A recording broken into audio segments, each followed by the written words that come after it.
नारद जी बोले भैया जब कहीं पर भी सत्संग नहीं मिला तो हम श्री धाम वृंदावन गए। वृंदावन में हमने एक आश्चर्य देखा। बोले क्या? एक युवती स्त्री एक वृक्ष के नीचे बैठी रो रही। बहुत सी स्त्रियां, कोई आंसू पहुंच रही, कोई पानी पिला रही, कोई पंखा झल रही। दो वृद्ध जांघों पर लेटे हैं।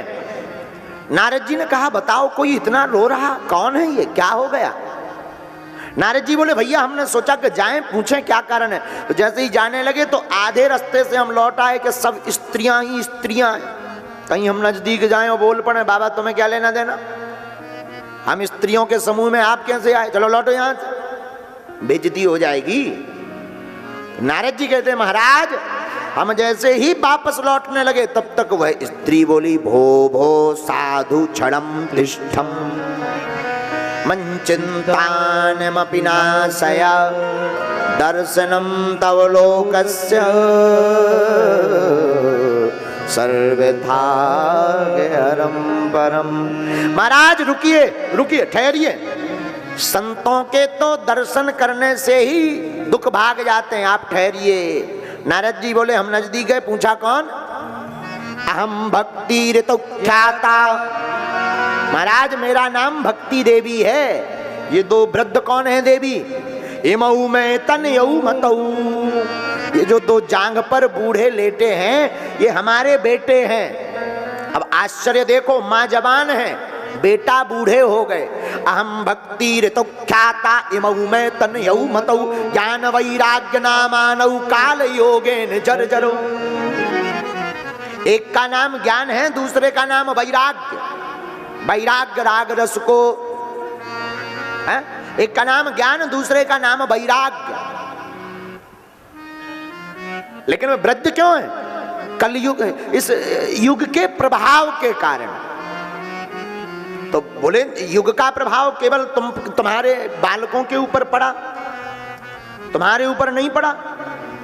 नहीं नहीं नहीं नहीं, ये प्रभाव तो सबके ऊपर पड़ा है, केवल हमारे ऊपर नहीं महाराज। सबके ऊपर इस कलयुग का पाप का प्रभाव पड़ा है। पर मैं क्या बताऊं महाराज, मैं बड़ी परेशान हूं। अच्छा, लेकिन ये स्त्रियां जो खड़ी ये कौन है? गंगा सिंधु सरस्वती च यमुना गोदावरी नर्मदा कावेरी सरयू महेंद्र तनया चन्मवती वेदिका। ये सब नदियां हैं जो संसार को तारती हैं। ये सब हमारी सेवा में लगी हुई हैं, फिर भी तुम रो रही हो। महाराज क्या बतावें, बड़ी दुर्दशा है।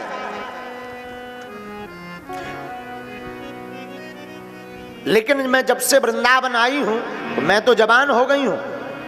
ये दोनों बेटे हमारे ज्यों के त्यों योग के प्रभाव से वृद्ध हैं। और वृंदावन में बात भी सही है, वृंदावन में ज्ञान और वैराग्य तो वृद्ध हैं, लेकिन माँ जवान है, भक्ति देवी जवान है। श्री नारद जी से भक्ति माता कहती हैं महाराज हम कुछ नहीं, बस यही कहेंगे कि या तो हमारे दोनों बालकों को जवान करें अथवा मैं इदम स्थानम परित्यज्य विदेशम गम्यते मया, मैं यह भारत भूमि छोड़ करके विदेश चली जाऊंगी अपने दोनों बालकों को लेकर के।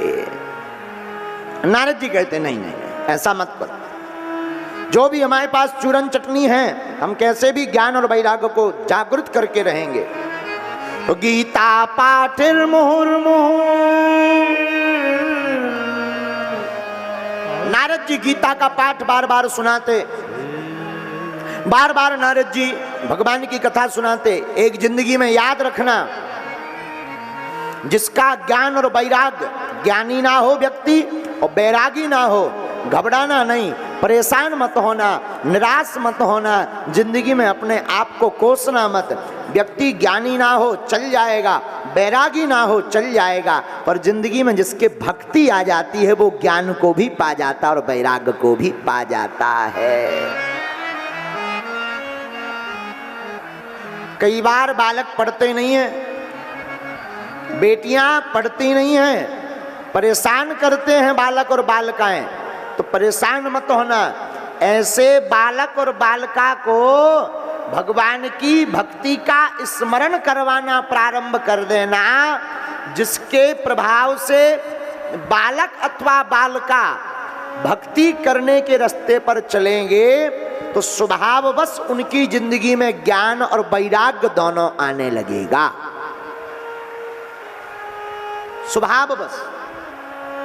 लेकिन भाई कोई ज्ञानी हो तो भक्ति आना मुश्किल है, पर अगर भक्तवान हो तो ज्ञान और वैराग्य आना संभव है। बोलो सीताराम, जोर से बोलो सीताराम। नारद जी कहते हैं, देवी हम अभी कोई प्रयत्न करते हैं। गीता का पाठ किया, जब ज्ञान और वैराग्य नहीं उठे तो नारद जी ने सूर्य भगवान आदि को प्रणाम करके मन में विचार किया कि कैसे भी यत्न करके कोई उपाय मिल जाए जिससे ज्ञान और वैराग्य दोनों जाग जावे। तब तक आकाशवाणी हुई, नारद जी आप सत्कर्म करिए, सत्कर्म के करने से ही ज्ञान और वैराग्य की मूर्छावस्था खुलेगी। पर परेशान हो गए नारद जी। आकाशवाणी ने कहा तो सत्संग करिए, पर यह नहीं बताया सत्संग कौन सा करें। नारद जी अपने चारों भाइयों को हाथ जोड़कर कहते हैं, भैया उसी चिंता के कारण आपने पूछा ना, कुतश्चिंता तुरो भवान, क्यों चिंता में, कथम ब्रह्मण दीन मुखा, आपका मुंह क्यों लटका, कौन सी चिंता है। भैया यह हमारी चिंता है कि ज्ञान और वैराग्य दोनों की मूर्छा खुल जावे। अच्छा, तो चारों कुमार सनत सनंदन सनातन कुमार कहते हैं, नारद जी ये कोई बड़ी बात नहीं, जो आकाशवाणी ने सत्कर्म कहा वो सत्कर्म कोई और नहीं, श्रीमद् भागवत रूपी कथा ही ऐसा सत्कर्म है जिसके सुनने से व्यक्ति का ज्ञान बढ़ जाता, वैराग जग जाता, भगवान की भक्ति अविरल प्राप्त हो जाती है। देखो बढ़िया बात। अब आप लोग कहोगे गुरुजी इसमें ज्ञान कहां से मिलेगा। जो भगवान की कथा को सुनकर के मनन करेगा उससे ज्ञान मिलेगा। और वैराग्य, भगवान की कथा सुनकर के जिस दिन आप ये मनन कर लोगे कि संसार अपना नहीं है न किसी का है, तो स्वभाववश वैराग्य हो जाएगा। पर भक्ति कैसे मिलेगी। बोले भैया भगवान की भागवत कथा में संतों की भी कथा है, प्रहलाद जी की भी कथा है, ध्रुव जी की कथा है। इनकी कथा को सुन करके, गजग्राह की कथा को सुन करके भगवान की भक्ति अपने आप प्रकट हो जाती है। बोलो सीताराम, जोर से बोलो, बोलो सीताराम।